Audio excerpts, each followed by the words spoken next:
Bonjour, chers auditeurs du Cercle Aristote, chers spectateurs, chers amis. Bienvenue dans une nouvelle vidéo d'actualité du Cercle Aristote. Et aujourd'hui, l'actualité est plus que fumante, comme diraient nos amis agriculteurs, puisque nous sommes au moment où nous enregistrons cette vidéo avec notre camarade Philippe Murer.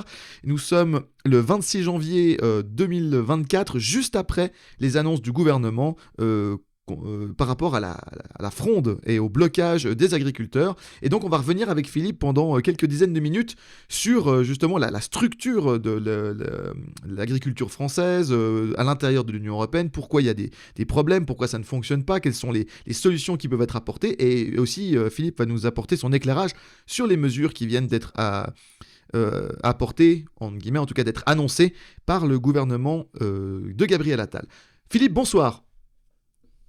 Bonsoir Nicolas et bonsoir à tout le cercle Aristote. Alors, je Merci rappelle pour l'invitation. On va faire le plus court possible, hein, c'est ce qu'on a dit, voilà, le plus court par rapport à tous les sujets qui sont quand même compliqués. exactement. Et je rappelle que Philippe, que beaucoup de gens ici connaissent. Philippe, tu es l'auteur notamment d'un livre passionnant, justement, qui s'appelle Comment réaliser la transition écologique, un défi passionnant, aux éditions Jean-Cyril Godefroy dans la collection du Cercle Aristote, dirigé par Pierre-Yves Rougeron, bien entendu. Et dans ce livre, il y a un gros chapitre que tu dédies justement à l'agriculture, à l'agroécologie, à la transition agricole et à un certain nombre de choses qui pourraient être mises en place. Donc c'est un sujet que, même si ce n'est pas un des seuls sujets, c'est un sujet que tu connais particulièrement bien et dont tu t'es intéressé auquel tu t'intéresses depuis de nombreuses années. Et donc la première question qu'on a envie de se poser en rentrant directement dans le sujet, c'est quel est l'état aujourd'hui de l'agriculture, dans quel état sont l'agriculture et les agriculteurs français aujourd'hui? Alors, quand on entend les blocages, ce que disent les agriculteurs, c'est qu'ils disent qu'ils sont en train de mourir et qu'ils ne veulent pas mourir. Si l'agriculture meurt, le pays meurt. Quelle est la situation? Très rapidement, la production de l'agriculture française ne progresse plus en volume depuis 25 ans, alors que la population a augmenté de moins 10%. Le nombre de fermes, il a été divisé par deux, à peu près comme le nombre d'agricultures depuis cette même période de 25 ans. Et les agriculteurs disent qu'ils vont très mal. Alors en fait, c'est plus compliqué que ça. C'est-à-dire qu'il y a un petit nombre d'agriculteurs qui s'en sortent bien, les céréaliers, beaucoup de viticulteurs. La moyenne des agriculteurs vivent plutôt mal, puisqu'ils ont des revenus faibles. Le revenu médian, c'est 1035 euros par mois pour 70 heures par semaine, c'est-à-dire 5 euros de l'heure. Donc voilà, c'est bien. Et il y a un nombre important qui ne s'en sort plus et qui, au fil du temps, vend ses fermes, vend et liquide les fermes. C'est pour ça qu'on a 2 fois moins de fermes. En fait, il y en a même 20% qui est en dessous du seuil de pauvreté. Et les paysans, donc, non seulement vont pas bien en termes de revenus, mais ils ont même plus envie, ils n'arrivent plus à transmettre leur savoir, puisqu'on a une réduction forte du nombre d'agriculteurs, et ils n'arrivent plus à transmettre leur ferme à leurs enfants, ils leur déconseillent même, parce que ça ne rapporte plus rien, malgré des efforts qui sont considérables. Hein. Tout le monde en a bien conscience. Et la moyenne d'âge est donc extrêmement élevée, 51 ans, et on n'arrive plus à renouveler les générations. On risque de manquer d'agriculteurs à terme. Alors, on a non seulement la pression économique qu'on va voir par les importations, l'Union européenne, le libre-échange, qui est très forte, mais en plus, on a les normes écologiques et bureaucratiques de Bruxelles qui s'empilent. Les paysans qui doivent donc travailler encore plus pour respecter ces normes avec des tonnes de paperasse à remplir et beaucoup de temps perdu pour rien. Et les paysans sont donc écartelés entre la pression économique et la pression bureaucratique et écologique que lui fait Bruxelles. Et donc, c'est impossible à gérer. Voilà pourquoi ils sont en colère. Et on rappelle que Bruxelles, c'est elle qui définit la politique agricole commune. C'est même le nom abrégé de PAC qu'on entend, politique agricole commune, que les traités de libre-échange sur l'agriculture sont décidés par Bruxelles, négociés par l'Union européenne, votés à la majorité des pays, même pas à l'unanimité, hein, à la majorité. Et les normes aussi sont décidées pour l'essentiel à Bruxelles. Hein. Les leviers d'action des politiques françaises sont donc assez limités, assez faibles. Il faut que Bruxelles bouge pour que ça bouge vraiment. Voilà un tableau brossé rapidement qui situe les enjeux. Oui, effectivement, bah, ça c'est ce que tu avais déjà dit lors de tes précédentes interventions. On est tout à fait dans cette lignée. Et puis, l'autre question qui se pose, hein, c'est quels sont les problèmes des paysans français et qu'est-ce qui les menace de mort, puisque c'est ça qu'ils disent. C'est-à-dire qu'en gros, au niveau des taxes, au niveau on sait qu'une grande partie du droit, notamment du droit qui est lié à l'agriculture, est fait par les traités européens, par l'Union européenne. Donc, quels sont les problèmes vraiment? Qu'est-ce qui dit on les menace de mort? Qu'est-ce qui fait que, dans tout ce que tu as expliqué, qui est le cœur vraiment du problème? Niveau nucléaire, quoi. Alors, quand il parle de menaces de mort, c'est vrai que quand on voit que la moitié des fermes ont été liquidées, on voit bien qu'il y a un problème, hein, qu'il y en a effectivement en plus qui suicident. Il y a un suicide beaucoup plus important chez les paysans qu'ailleurs. Et puis il y en a qui sont obligés de forcer de liquider la ferme. Et deux vont même souvent ensemble. Donc les 7 problèmes du monde paysan, pour moi. Le premier, c'est les traités de libre-échange qui sont signés par l'Union européenne avec de plus en plus de pays. J'ai vu une carte, en fait, toute la planète est couverte, soit en traité signé, soit en traité en négociation. Il manque que la Russie, grosso modo, et le Moyen-Orient. Tout le reste du monde est en train d'être couvert euh, par les traités de l'Union européenne de libre-échange qui font qu'il y a des importations sans droit de douane, sans quota, etc. Bah, un des Donc, derniers qu'on a vu, récemment, il y a c'est celui avec le Mercosur. alors, le traité de Mercosur, il n'est pas encore signé et la Commission européenne a dit qu'il est quasiment prêt. Donc, on va le mettre à la signature. Et on en reparlera plus tard dans les mesures d'ailleurs de Attal, ce qui serait extrêmement dangereux parce que le traité avec le Mercosur, c'est en gros déforester l'Amazonie pour planter du soja ou voilà pour aussi produire énormément au Brésil de poulets, de bœufs qui vont être exportés ensuite dans le monde entier et notamment en Europe sans droit de douane. Donc, c'est un traité complètement délirant, vraiment complètement délirant. C'est anti-écologique, anti-économique, ça va mal des deux côtés. Mais il y en a un récemment signé, c'est le traité avec la Nouvelle-Zélande, qui va faire qu'on va importer sur 15 000 kilomètres des agneaux, qui sont, je crois, d'après ce que j'ai vu, congelés dans l'azote liquide pour aller, voilà, pour que le transport se passe bien, du lait qu'on fait en vendant en France. Et comme la Nouvelle-Zélande est hyper compétitive sur certains de ses produits, bah, ça va poser des problèmes aux éleveurs français. Mais de la même manière, on importe déjà des steaks du Brésil, même s'il y a des droits de douane qui existent encore, et on en importera plus. Il y a aussi le fait qu'on importe du poulet ukrainien, puisque l'Union européenne a signé un traité de libre-échange, d'association même avec l'Ukraine, et que le but, c'est carrément l'Ukraine soit dans l'Union européenne. Voilà, donc ça pose un problème majeur, puisqu'ils sont concurrencés sur notre sol par de plus en plus de produits étrangers, et vous le voyez vous-même dans les étals. Deuxième point, la concurrence interne de l'Union européenne, ne pas l'oublier, puisqu'on a élargi de 12 pays à 27 pays aujourd'hui, avec tous les pays de l'Est qui sont arrivés, à bas salaire. Et donc l'Ukraine, notamment, voilà, qui va être dans l'Union européenne, mais qui exporte déjà largement en Europe grâce à un traité d'association. Il faut comprendre que ce poulet ukrainien qui arrive chez nous, il est produit dans des fermes gigantesques avec des gens qui sont payés 1 euro de l'heure, 150 € par mois. Donc, évidemment, pour les éleveurs français, c'est extrêmement compliqué d'être compétitif. En plus, on ne veut pas dire que c'est hyper écologique de produire dans des fermes gigantesques dans ces conditions. Troisième point, la concurrence déloyale. D'après le rapport du Sénat, il y a 25% des produits importés en France, enfin des produits agricoles importés en France qui ne sont pas aux normes européennes. Et en plus, l'Union européenne dit que les normes, en fait, elles doivent être vérifiées par les pays d'origine. Aucun intérêt à empêcher d'exporter des produits parce qu'ils ne sont pas tout à fait aux normes et à restreindre leurs exportations. Donc, il y a une concurrence déloyale très forte et c'est organisé, en fait, par l'Union européenne. Quatrième point, le prix de l'énergie cher, on le sait. On le subit tous avec le gazole, avec l'électricité chère. Bon, premièrement, l'Union européenne a décidé de se passer d'un tiers de son approvisionnement énergétique avec la Russie. Donc, c'est un truc complètement fou qui a déstabilisé le marché énergétique mondial et faire monter les prix du gaz partout, du pétrole et aussi de l'électricité. Évidemment, les paysans, ils utilisent du pétrole, du gazole, du diesel, donc c'est un problème. Ils utilisent du gaz pour certaines serres ou pour d'autres activités.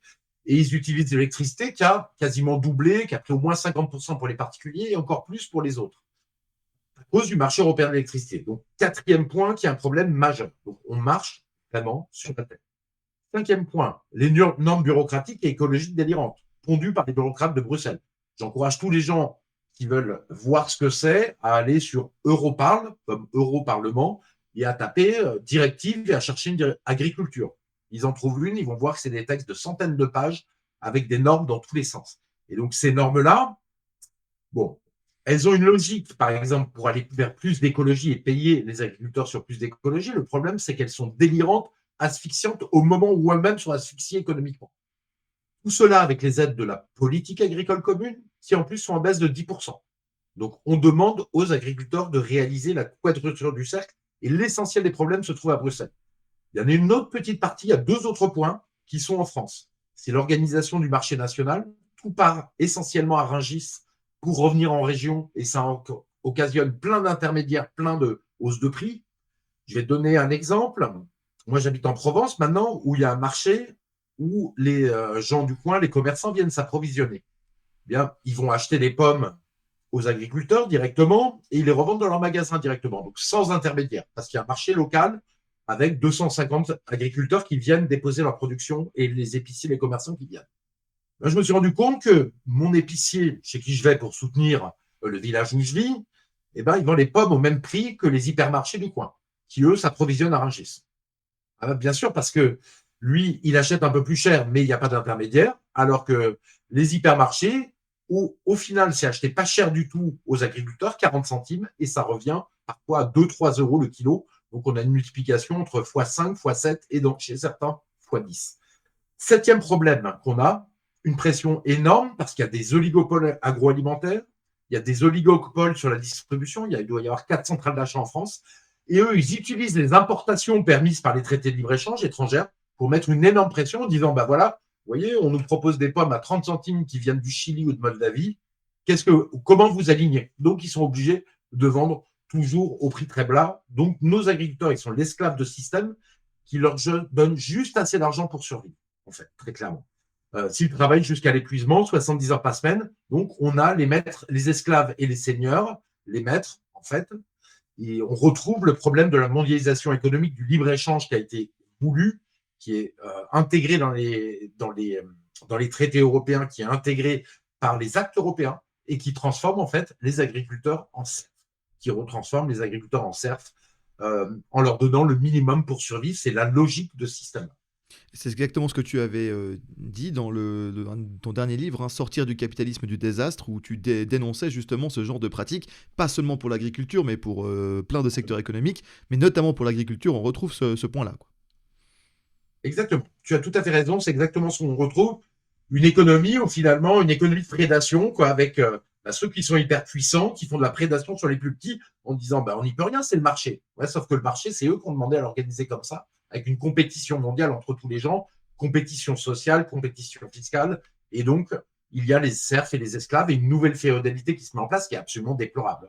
Et une autre question que les auditeurs peuvent se poser, hein, justement, c'est le type d'agriculture, parce qu'on a parlé des oligopoles, on a parlé des différents problèmes, mais cette politique agricole de l'Union européenne, hein, ce qu'on appelle la PAC, hein, la politique agricole commune, excusez-moi, en fait, ça nous conduit vers quel type d'agriculture, Philippe? C'est un catalogue de bonnes intentions, la PAC, en fait, et de souhait de l'Union européenne, c'est de dire on veut aller vers une agriculture écologique.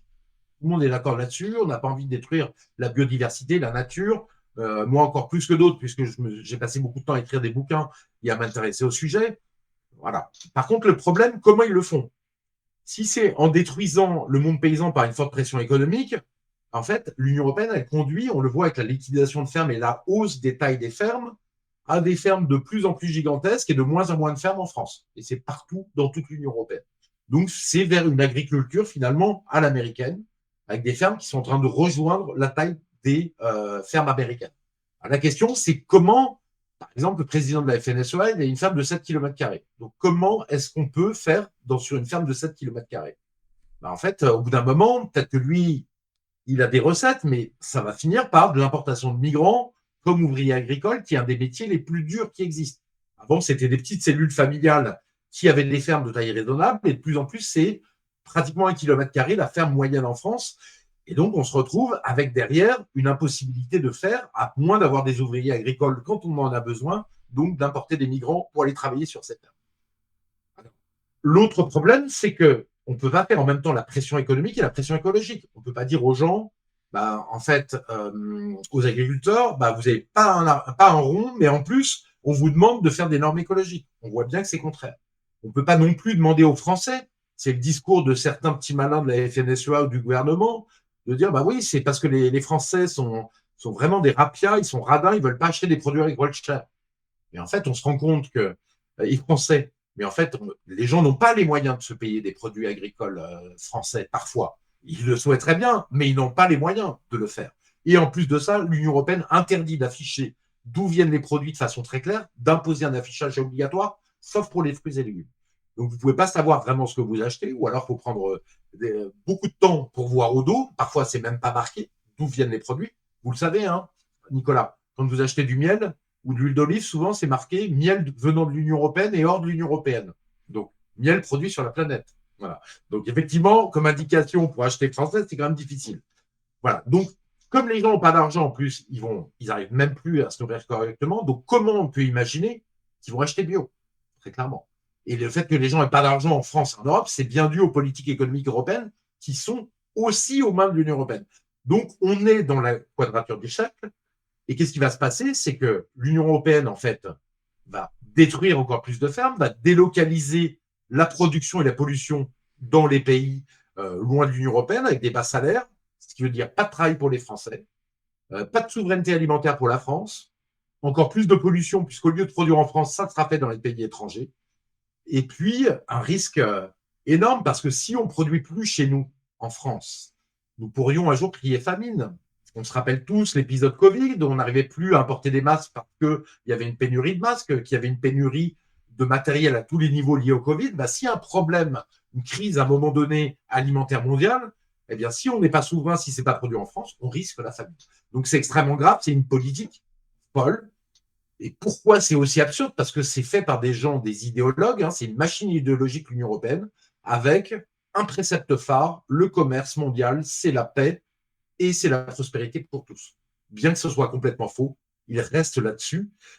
Et c'est tout le contraire qui se passe. C'est ni la paix, ni la prospérité, finalement. C'est la corruption, c'est la destruction. Et finalement, c'est une commission européenne qui est achetée par les lobbies et les multinationales. C'est ce qu'on a vu depuis des années et des années. Alors on a bien vu les progrès, déjà on a fait un tour d'analyse, merci Philippe pour ça. On a vu également les problèmes politiques qui venaient du haut, hein. On parlait des oligarques, des oligopoles, des élites à Bruxelles et tout. Mais là dans cette révolte, ce qu'on appelle une jacquerie des agriculteurs, et que, en tout cas avec lesquels nous sommes solidaires, il y a deux types d'acteurs dont on a beaucoup parlé. C'est la FNSEA, comme tu l'as déjà parlé, et également les jeunes agriculteurs. Quel est le problème politique avec ces différents acteurs qui sont voilà, les premiers interlocuteurs du gouvernement? Ouais, comme tu l'as remarqué, on ne voit pas la Confédération paysanne ni la coordination agricole, hein. C'est vraiment jeunes agriculteurs et FNSEA, ce sont vraiment les gens les plus interrogés. J'ai fait une petite recherche parce que j'ai discuté avec Sébastien Béraud sur Toxin Média, et j'ai fait une petite recherche à ce qu'il a raconté. Donc là, FNSEA, le principal syndicat, il est dirigé par Arnaud Rousseau. Arnaud Rousseau, c'est quelqu'un qui a fait l'European Business School, qui a commencé dans le courtage de matières premières agricoles, hein, et le trading, le négoce. Donc ça ne s'invente pas. Il a donc maintenant 7 km de terre sur lequel il produit différents oléagineux. Et il est aussi président du conseil d'administration d'une énorme multinationale à 9 milliards d'euros du chiffre d'affaires. Le mec est tout sauf paysan, quoi. Voilà, c'est le paysan, enfin, c'est le businessman, l'homme d'affaires, hyper riche, déguisé en paysan. C'est le paysan, c'est le paysan de la Macronie, en fait. C'est le paysan de la Macronie. Exactement. Tu prends la Macronie, tu mets un paysan, puis c'est ça. Alors, tu ne sais pas, tu fais bien de le dire, parce que chez les jeunes agriculteurs, ils ont aussi les paysans de la Macronie. En fait, à tel point que Arnaud de Serles, en fait, qui était l'ex-président des jeunes agriculteurs en 2019, donc avant les élections européennes, démissionne de son poste des jeunes agriculteurs pour partir en troisième sur la liste des élections européennes de Macron et se faire nommer député européen. Et puis maintenant, il signe avec tous ses collègues les traités de libre-échange, les normes qui asphyxient les agriculteurs. Donc tu vois, on est dans un truc de fou. Ces gens, ils ne défendent pas les agriculteurs, FNSEA et jeunes agriculteurs, pas le local, hein, pas les gens locaux, ils sont tenus par ces syndicats, malheureusement. Un peu comme, on sent bien que les Français dans l'industrie, etc., dans les services, ils sont tenus par des syndicats comme la CGT, la CFDT, qui sont loin de les défendre souvent, hein. On les entend rarement sur le libre-échange et des choses comme ça. Donc en fait, ces gens, ils ne défendent pas les agriculteurs, ils cherchent juste à déminer la crise, puisqu'apparemment, ils vivent bien dans la crise du monde agricole, hein. Je n'irai pas jusqu'à dire qu'ils vivent de la crise du monde agricole, mais peut-être. Donc il y a quelque chose de vraiment pourri au Royaume de France quand on voit ça. Oui, puis autre chose pourrie, hein, je peux te faire réagir là-dessus, c'est les réactions complètement lunaires de certains politiques. Qu'est-ce que tu en as pensé de ce point de vue-là? Qu'est-ce qui t'a marqué? Qu'est-ce qui t'a noté au niveau de ces réactions, des fois qui sont complètement honteuses dans le monde politique? Tous les politiques de Renaissance, les grands partis, hein, Renaissance, RN, LR, LFI, ils dénoncent tous les normes apocalyptiques sur les agriculteurs, les pauvres, et les traités de libre-échange. Mais finalement, et donc la concurrence, et aussi la concurrence déloyale. Donc, mais aucun de ces politiques ne dit, en fait, tout ça, c'est imposé par l'Union européenne, ces importations étrangères, cette concurrence déloyale et ces normes étrangères. Donc, et ils disent, on va rester dans l'Union européenne. Donc, en fait, ils dénoncent absolument les conséquences, mais pas les causes. Donc, ils se foutent du monde, puisque mettez-le au pouvoir, ça ne changera rien, puisque c'est l'Union européenne qui décide à la majorité qualifiée de tous ces trucs qui posent des problèmes aux agriculteurs. Alors, sur les macronistes, n'en parlons pas, puisque eux, ils essayent de déplacer la crise sur le champ émotionnel. En fait, ils disent, vous comprenez, les agriculteurs, ce sont des gens qui sont attaqués, qui sont mal, parce qu'on leur dit qu'ils sont des gens méchants, parce qu'ils polluent, etc. Alors qu'en fait, ils sont en colère principalement parce qu'ils n'arrivent pas à vivre. C'est ce qu'ils disent, ces gens-là. C'est pas du tout parce qu'ils sont... Et ils sont attaqués justement par la Macronie, avec les nouveaux traités de libre-échange qui sont signés, avec la baisse des montants de subvention de la PAC. Voilà, avec l'élargissement à l'Ukraine, d'ailleurs, que veut la Macronie, et à la Moldavie, et bientôt à la Géorgie, qui sont des projets en préparation, qu'ont validé les chefs d'État. Donc, ils se foutent du monde. Et vraiment, ils se foutent complètement du monde, la Macronie. On l'a vu, on parlera des réactions de la Macronie et des propositions tout à l'heure, des mesures. Il y a un dernier point que je voulais dire sur les gens qui se foutent du monde, sur la transposition des normes. Je ne parle pas des agriculteurs, mais des politiques. En fait, les histoires de transposition, ce n'est pas le sujet. C'est vraiment des normes. C'est un détail dans un océan de normes, premièrement. Et c'est un détail qui est utilisé comme dérivatif par des gens taper sur la France au lieu de taper sur le véritable fautif, celui qui impose les normes et le libre-échange, c'est-à-dire Bruxelles. Donc là, on est vraiment dans un scandale, un truc dingue. Par exemple, sur les pesticides, j'ai fait une rapide recherche. La France, elle utilise 283 pesticides. L'Allemagne et la Pologne, qui sont nos concurrents, 265. Ouais, vous voyez. Donc, il faut arrêter que ces histoires de surtransposition, c'est un détail. Je comprends les agriculteurs qui souffrent d'une injustice supplémentaire dans une situation déjà hyper dure, alors que les politiques expliquent que c'est la raison, le problème, c'est la surtransposition des normes, au lieu de pointer le vrai coupable, le véritable monstre qui les détruit, qui est l'Union européenne. Là, on est vraiment dans le camp de l'anti-France qui va protéger l'étranger et taper sur la France, alors que c'est totalement faux. Puisqu'on parle de l'anti-France, Philippe, je te propose de faire une transition par rapport à l'actualité du jour, hein, donc de ce 26 janvier 2024. Ce sont les annonces de Gabriel Attal et de son gouvernement, justement des réponses d'urgence, hein, par rapport aux différents blocages et aux manifestations des agriculteurs. Qu'est-ce que tu en as pensé? Parce que tu viens de les écouter là, il y a moins d'une heure. Qu'est-ce que tu en as pensé? Je viens de les écouter et je viens de noter quelques petites choses. En gros, il n'y a que des mesurettes et des toutes petites choses. Il y a une seule chose qui a été dite, qui a un impact, mais pour le futur, hein, parce qu'il faudrait, pour aider les agriculteurs, détricoter les accords de libre-échange. Arrêter de faire du libre-échange sur l'agriculture. Mais il y en a un qui est le plus dangereux de tous, qui est l'accord avec le Brésil, et donc toute l'Amérique du Sud, une partie de l'Amérique du Sud. Cet accord-là, Attal a promis qu'il ne serait pas signé par la France. Bon. Comme l'avait dit Macron il y a 3 ans, quand l'Amazonie brûlait. Je ne sais pas si tu te rappelles. Bon, jusqu'à maintenant, l'Union européenne, la Commission européenne s'en est complètement foutue. Elle vient de dire il y a 2 jours que les accords étaient presque prêts. Alors là, se pose une vraie question qui est intéressante. Donc ces accords, la France ne peut pas les empêcher. Ils sont votés à la majorité qualifiée. Donc ça veut dire que si la France dit non et que 2 tiers des pays disent oui, eh bien ça sera voté. Ah, par contre, le problème, c'est que le monstre serait démasqué. Le monstre serait démasqué, et même les gens qui suivent rien, qui sont au journal de 20, qui ne regardent que le journal de 20 heures, vous verrez qu'en fait, oui, en fait, c'est l'Union européenne qui a bien le pouvoir. Donc je pense que la Commission européenne va tout faire pour reporter et va pas faire voter ce traité dans un mois comme elle le voulait. Donc on va avoir un report de ce traité jusqu'à que la situation calme, mais la France ne peut rien faire. Bon, c'est une bonne annonce, mais ça reste une bonne intention. On verra si elle est suivie des faits. Surtout qu'en plus, pour te faire réagir là-dessus, c'est que s'il y avait que la France à la limite, mais il y a aussi la situation en Allemagne. Et donc du coup, c'est quand même les deux économies principales de l'Union européenne dans lesquelles les agriculteurs font des manifestations et ont déjà grillé. Donc du coup, ça tombe un peu mal, hein, pour signer l'accord quand les deux principales économies de la zone ont des agriculteurs en colère.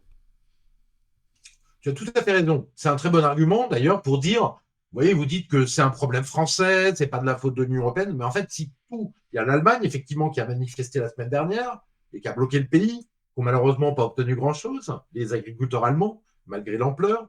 Il y a la Hollande qui avait manifesté il y a un an, je crois qu'il y a la Pologne ou la Roumanie aussi, il y a des manifestations. En fait, tous les pays européens, tous les agriculteurs ont des mêmes problèmes à cause de cette politique-là, qui est une politique de mise en concurrence. C'est un très bon, ça prouve et ça démasque effectivement la chose.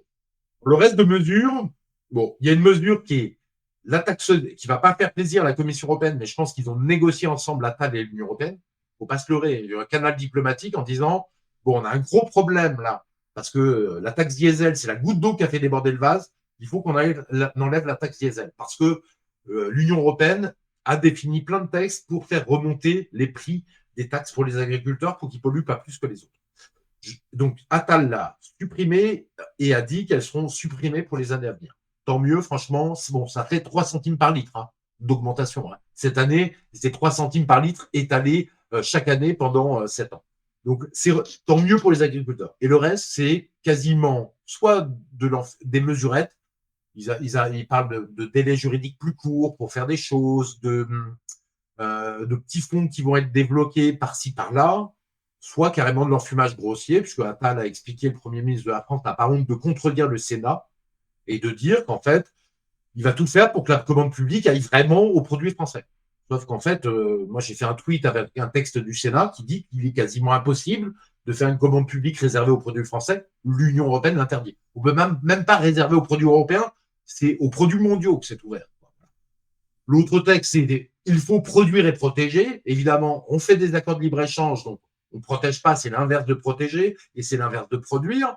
Et c'est un ensemble de catalogues d'enfumage comme ça. On savait que les leviers d'action sont à Bruxelles, il n'y a rien pu faire à part des mesurettes et une promesse. Eh bien, voilà, et les agriculteurs sont extrêmement en colère. Il a effectivement. Donc, on pense que moi, je peux penser que la grève va continuer, voire qu'elle va s'amplifier. Ça ne suffira pas. Alors, une des questions qu'on peut se poser aussi dans cette situation-là, on parle de traités de libre-échange, on parle de mesures bureaucratiques, on parle d'oligopole marchand, on parle de plein de choses, et les agriculteurs essaient de se réagir nous, mais nous, pour les personnes qui nous écoutent et qui ne sont pas agriculteurs, qui sont des citoyens ou des consommateurs, c'est quoi les solutions qui pourrait y avoir pour nous, pour toutes les personnes qui ne sont pas Nous, agriculteurs nous, consommateurs, dans certains cas, on peut faire des choses. Autant le faire. Maintenant, ça ne va pas changer la face du monde et le sort des agriculteurs dans son entier, loin de là, mais déjà, c'est être en cohérence entre ce qu'on fait, ce qu'on peut faire et ce qu'on pense. Donc, par exemple, les labels C'est qui le patron qui sont sortis pour le beurre, le lait, ça vous permet d'avoir des produits où vous êtes sûr que les agriculteurs gagnent bien leur vie. Tout a été fait pour ça, ils sont mieux payés et donc ils gagnent leur vie et donc vous ne tuez pas un agriculteur pour vous acheter ce lait-là. Alors que la grande distribution vend du lait à 1 euro et quelques, alors qu'ils ont payé 35 centimes parfois à l'agriculteur, donc l'agriculteur perd de l'argent. Et les marges ont augmenté pour les autres. Donc ça, acheter les labels qui garantissent un revenu minimum aux agriculteurs. Il y a C'est qui le patron, mais il y en a d'autres. L'autre chose, quand on vit à la campagne, évidemment, quand on est à Paris, à Lyon, à Bordeaux, à Marseille, etc., c'est impossible. Mais quand on vit à la campagne, essayez d'acheter directement au producteur. Parce que là, c'est énorme, si vous voulez. Le producteur de pommes à qui vous achetez des pommes à 2,50 €. Généralement, il vous les fait un peu moins cher qu'ailleurs. À 2,50 €, vous lui donnez 2,50 €. Pour vous, c'est le même prix qu'au Carrefour du coin ou à l'Auchan du coin. Mais simplement, lui, s'il ne le vendait pas en vente directe, s'il vendait à Carrefour, c'est 40 centimes si vous les achetez à Carrefour. Vous voyez, donc, vous lui donnez 6 fois plus d'argent dans sa poche. Évidemment, il prend du temps, il a un magasin, etc., ou une coopérative de magasins avec plusieurs agriculteurs. Là, il y gagne, c'est une bonne chose. Voilà. Après, il n'y a pas tellement d'autres choses. Acheter sur les marchés, évidemment, quand vous achetez directement aux agriculteurs. Après, il n'y a pas d'autre chose. Ça n'a pas changé la face du monde, mais c'est déjà une bonne chose. Après, maintenant, ce qu'il faudrait faire, c'est aller beaucoup plus loin. Les solutions politiques d'urgence, même Macron n'est pas allé assez loin, quoi, je veux dire. Parce que tout ce qui peut être fait à Bruxelles, ça va être beaucoup trop long. Il faudrait faire un bras de fer avec Bruxelles pour arrêter tous les traités de libre-échange et revenir en arrière, pour arrêter les normes et même revenir en arrière. Alors, moi, je vais vous lister ce que j'ai cherché, ce que j'ai trouvé, ce que j'avais préparé avant les mesures d'Attal. Bon, il faut éliminer la taxe gazole, ils l'ont fait, c'est une très bonne chose, c'est évident. Il fallait sortir du marché européen de l'électricité pour diviser les prix par deux. Il faut bien comprendre que les éleveurs laitiers, ils ont besoin d'électricité. Tout un tas d'agriculteurs utilisent beaucoup d'électricité et quand on n'a pas beaucoup d'argent, payer 100 euros de plus par mois, c'est pas jouable. Ou 200 euros, 300 euros de plus par mois. Mettre une force pour débusquer au maximum la concurrence déloyale du marché français. Macron a fait l'inverse. La direction de la concurrence et la répression des fraudes, elle est en train d'être privatisée et elle va être déléguée à d'autres acteurs. Donc, bien qu'ils disent qu'il va faire ça, en fait, ils font exactement l'inverse. Alors qu'il faut recruter et mettre des forces pour débusquer les gens, la grande distribution, quand elle achète des choses de façon déloyale. Double affichage des prix en grande distribution, ça c'est aussi possible. Imposer pour les fruits et légumes le prix d'achat, 40 centimes pour les pommes, le prix de vente 3 euros. Et là, on comprend tout de suite que la grande distribution ne pourra pas s'amuser à dire j'ai acheté en vrac à 40 centimes et je vends 8 fois plus cher. Donc ça va rendre les circuits plus courts, ça va obliger la grande distribution à payer plus cher pour les fruits et légumes. Et donc ça va être un truc vraiment important.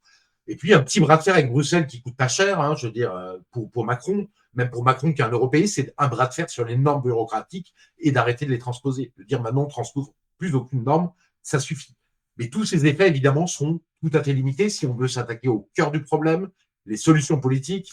Bon, bah, c'est vraiment s'affranchir des traités de libre-échange de l'Union européenne qui détruisent les agriculteurs par les importations, de la concurrence avec les pays de l'Est à bas salaire et avec l'Ukraine prochainement qui les détruit par des importations à des prix hyper bas, remettre des normes proches du terrain et pas des normes qui sont imposées par des gens bureaucrates, irresponsables, responsables devant personne, en fait, même pas devant des électeurs à Bruxelles.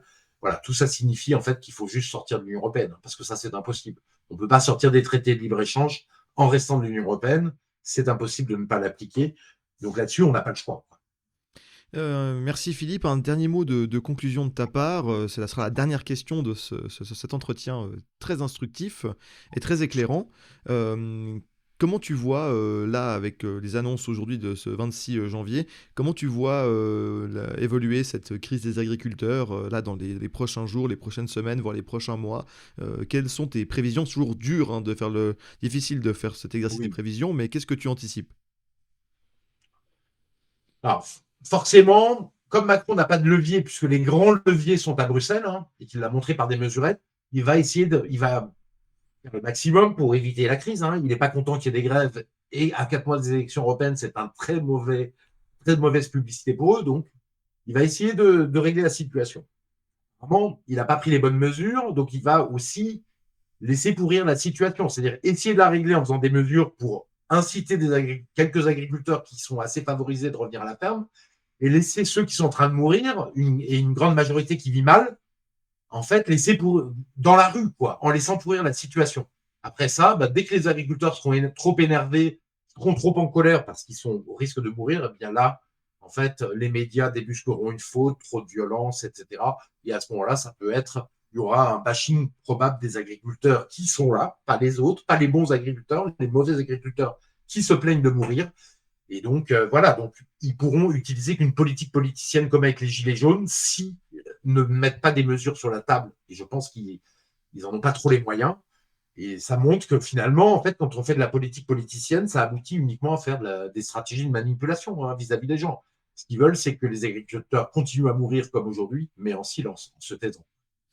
Eh ben, on va suivre ça avec beaucoup d'intérêt. Merci beaucoup Philippe d'être passé sur la chaîne du Cercle Aristote. Je rappelle tes deux derniers ouvrages, hein, Sortir du capitalisme du désastre et comment faire la transition écologique, un défi passionnant. Comment la réaliser, cette transition écologique. Merci Philippe. Dès qu'il y a un sujet ou comme ça, ou quelque chose, tu es bien entendu le bienvenu quand tu veux sur la chaîne du Cercle Aristote. Et les gens t'aiment beaucoup, aiment beaucoup les éclairages sur tes différents sujets de prédilection. Merci beaucoup Philippe.